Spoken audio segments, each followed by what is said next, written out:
नमस्कार, सुलगता सवाल देख रहे हैं आप और मैं हूं आपके साथ दिव्या सिंह। महाराष्ट्र की राजनीति में कब क्या हो जाए कुछ कहा नहीं जा सकता, क्योंकि अब एक बार फिर से महाराष्ट्र की सियासत में तूफान आने वाला है, जिसका अंदेशा पहले ही हो गया था। शरद पवार की एनसीपी के दो फाड़ होने के बावजूद भी शरद पवार पार्टी में कोई फूट नहीं मानते, तो वहीं दूसरी तरफ अब शरद पवार को लेकर छगन भुजबल ने एक ऐसा दावा कर दिया है जिससे महाराष्ट्र की सियासत बुरी तरह से हिल गई है। छगन भुजबल वही शख्स हैं जो शरद पवार के बेहद करीबी बताए जाते हैं। सियासी ताकत तो इतनी है कि सब्जी बेचने से सफर शुरू करने के बाद आज राज्य के मंत्री भी हैं। उनके एक दावे से महाराष्ट्र के साथ साथ विपक्षी गठबंधन की सारी राजनीति बदल गई है, जिसको लेकर कई तरह के सवाल सुलग रहे हैं। आखिर क्या चाहते हैं एनसीपी प्रमुख शरद पवार? अजीत पवार के मंत्री ने खोल दिया शरद का राज।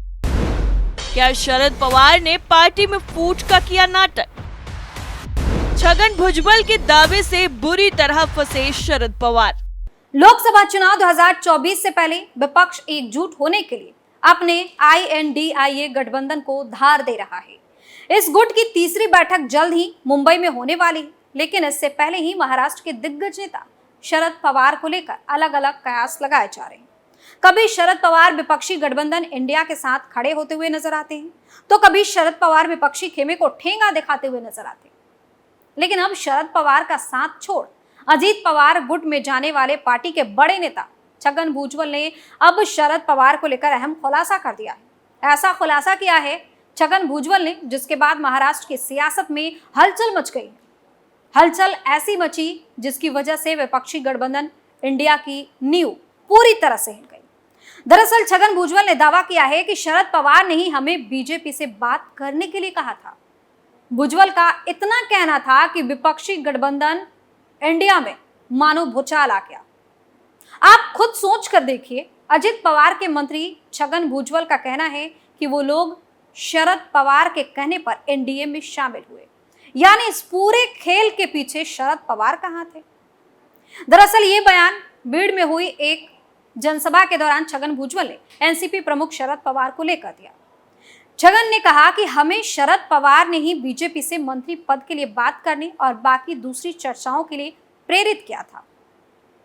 छगन भुजबल ने मंच से ही सवाल किया कि आप यानी शरद पवार बताइए कि 2014 से अब तक क्या हुआ है?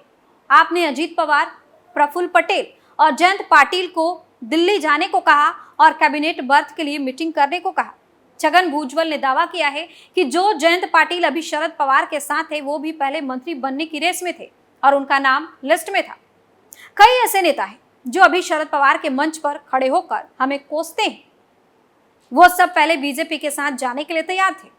छगन भुजबल ने यह रैली बीड़ के एउला इलाके में की थी। जब अजीत पवार ने शरद पवार से नाता तोड़ दिया था, तब पूर्व केंद्रीय मंत्री शरद पवार ने यहां से ही अपनी पहली रैली को संबोधित किया था और फिर से पार्टी को खड़ा करने की बात भी कही थी। छगन भुजबल यही नहीं रुके, बल्कि उन्होंने शरद पवार से भी सवाल किए। उन्होंने कहा कि बारामती जाते ही शरद पवार और सुप्रिया सुले बदल जाते हैं और अजीत पवार को अपना नेता बताते हैं। अगर ऐसा है तो अजीत पवार को डिप्टी सीएम क्यों नहीं मानते? बता दें कि महाराष्ट्र की राजनीति में पिछले कई वक्त से हलचल मच रही है। पहले अजीत पवार ने कई समर्थकों, विधायकों के साथ पार्टी को तोड़ा और सरकार में शामिल हो गए। शरद पवार ने पहले इसे बगावत करार दिया। हालांकि इसके बावजूद वो कई बार अजीत पवार से मुलाकात कर चुके हैं, लेकिन हर बार उन्होंने इसे पारिवारिक मुलाकात तक ही बताया। हाल ही में शरद पवार ने यह बयान दिया था कि उनकी पार्टी टूटी नहीं, सभी एनसीपी के नेता हैं। सिर्फ इतना हुआ कि कुछ नेताओं ने अलग रास्ता ले लिया। एक तरफ शरद पवार और अजीत पवार के बीच ये जंग चल रही है, तो दूसरी ओर विपक्ष में कंफ्यूजन पैदा हो रहा है, क्योंकि शरद पवार इंडियन गठबंधन के अहम नेता है, जबकि अब अजीत पवार एनडीए में शामिल हो गए हैं। ये सब घटनाक्रम के चलते इंडिया गठबंधन की पार्टियों में भी भयंकर तरीके की कंफ्यूजन पैदा हो गई है कि आखिर शरद पवार का असली चेहरा क्या है। क्या सिर्फ शरद पवार दिखावे के लिए विपक्षी गठबंधन इंडिया से जुड़े हैं? दिल से वो एनडीए के साथ ही हैं, इतना ही नहीं, अभी हाल ही में शरद पवार ने सबको तब चौंका दिया जब उन्होंने अपनी बेटी सुप्रिया सुले के बयान का समर्थन कर दिया। दरअसल शरद पवार की तरफ से अजीत पवार को लेकर दिए गए हालिया बयान के बाद महाराष्ट्र में महाविकास अघाड़ी गठबंधन में खटपट शुरू हो गई थी और दूसरी तरफ विपक्षी पार्टियां भी शरद पवार से नाराज आ रही थी, क्योंकि शरद पवार तो विपक्षी गठबंधन इंडिया की तरफ, लेकिन बार बार वो कुछ ना कुछ ऐसा कर जाते हैं जिसकी वजह से उनके तार एनडीए से जुड़ने लगते हैं और विपक्षी गठबंधन इंडिया में उठापटक की स्थिति बनते हुए देखी जा सकती है। शरद पवार के बयान के बाद एमवीए में शामिल कांग्रेस और शिवसेना में खासी नाराजगी देखने को मिली है। हालांकि वो इस पर खुलकर बोलने की जगह शरद पवार से उनकी भूमिका स्पष्ट करने के लिए कह रहे हैं। वो चाहते हैं कि शरद पवार बताएं कि आखिर उनका क्या भूमिका है, वो चाहते क्या है। दरअसल 31 अगस्त और 1 सितंबर को मुंबई में होने वाली विपक्षी गठबंधन INDIA की बैठक होने वाली है। इस बैठक से पहले शरद पवार ने अपने बयान में कहा था कि एनसीपी में कोई फूट नहीं पड़ी है और अजीत पवार उनके ही नेता हैं। शरद पवार ने यहां संवाददाताओं से कहा, यह सच है कि कुछ विधायक पार्टी से चले गए हैं, लेकिन अकेले विधायकों का मतलब पूरी राजनीति पार्टी नहीं होता। वो एनसीपी के राष्ट्रीय अध्यक्ष हैं और जयंत पाटिल पार्टी की महाराष्ट्र इकाई के प्रमुख हैं।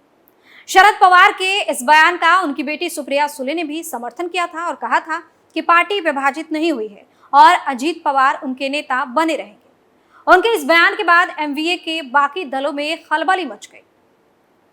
आपको बता दें कि अजीत पवार और एनसीपी के 8 अन्य विधायक 2 जुलाई को राज्य में एकनाथ शिंदे के नेतृत्व वाली शिवसेना भारतीय जनता पार्टी सरकार में शामिल हो गए थे। हालांकि शरद पवार ने अपने भतीजे अजीत को लेकर इस बयान से जो गुगली डाली है, उससे ये कयास लगाए जाने लगे कि वो भी जल्द बीजेपी के साथ जा सकते हैं, लेकिन राजनीतिक घमासान होता देख उन्होंने यू टर्न मार लिया। शरद पवार के बयान पर कांग्रेस ने कहा कि ये उनकी पार्टी का अंदरूनी मामला है, लेकिन शरद पवार को अपनी भूमिका साफ करनी चाहिए।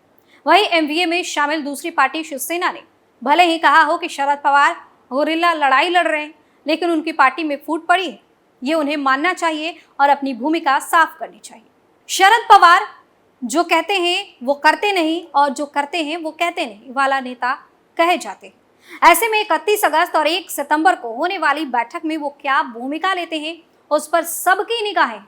यानी कुल मिलाकर शरद पवार वो शख्स हैं जो विपक्षी गठबंधन इंडिया को बना सकते हैं। अगर वो चाहे तो विपक्षी गठबंधन इंडिया को पूरी तरह से बिगाड़ भी सकते हैं। बनाने और बिगाड़ने दोनों की ताकत शरद पवार रखते हैं। ऐसे में एक मंत्री का ये बयान देना कि उन्होंने जो कुछ भी किया वो शरद पवार के कहने पर किया, कई तरह के गंभीर सवाल खड़े करता है कि आखिर शरद पवार किस किस्म की राजनीति कर रहे हैं। एक तरफ वो साफ तौर पर इस बात से इनकार करते हुए नजर आते हैं कि वो कभी बीजेपी के साथ नहीं जाएंगे, तो वहीं दूसरी तरफ मंत्री छगन भुजबल ये दावा करते हुए नजर आ रहे हैं कि उन लोगों ने जो कुछ भी किया वो शरद पवार के कहने पर किया है। अब देखना यह होगा कि आने वाले लोकसभा चुनाव में किस तरह से शरद पवार किसका खेल बनाते हैं तो किसका खेल बिगाड़ते हैं। सुलगता सवाल में फिलहाल इतना ही। देखते रहिए कैपिटल टीवी। नमस्कार।